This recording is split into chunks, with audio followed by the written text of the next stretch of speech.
ఇస్తున్నారు. కానీ మురళి మనం పేదరికమైనా ఇంకా ఆ కాలేజ్ తిరిగితే నా టైం అయిపోతుంది, మీకు కూడా బొంబాయి పోయి టైం అయిపోతుంది, మనం ఫీజు కట్టాలా, ఊరికి టైం వేస్ట్ చేసుకోవాలా, నేను ఎట్లా భరించకుండా చదువుకుంటానని ఫస్ట్ ఇయర్ సెకండ్ ఇయర్ ఆ కాలేజ్ చదివా. మళ్ళీ 2 ఏళ్ళు ఫస్ట్ ఇయర్ సెకండ్ ఇయర్ అయిన తర్వాత ఏకంకిరంగా అతనే అనంతపూర్లోనే శివాని కాలేజ్ అని ఆ కాలేజ్లో చేరుకుండే.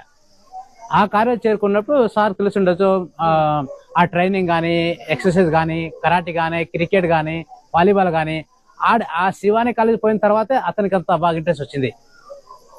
అంత 10వ తరగతి ముందు ఆర్మీలో పోవాలని రేపు నేను ఎంత చదివినా నేను దేశం గురించి ఆర్మీలో పోతాను, బిఎస్ఎల్ అంటానే దానికి పోతాను, బిఎస్ఎఫ్ దానికి పోతాను అని అంటా ఉండే. నేను అవదంలో దానికన్నా పోయే బదులు నువ్వు దీన్ని పోవచ్చు కదా మరి, పోలీస్ స్టేట్ లెవెల్ పోలీసులో పోవచ్చు కదా అంటే నాకు ఆ పోస్ట్ నాకు ఇష్టం లేదు, నేను పోతేనే నేను దేశ సిపాయిగానే పోతాను.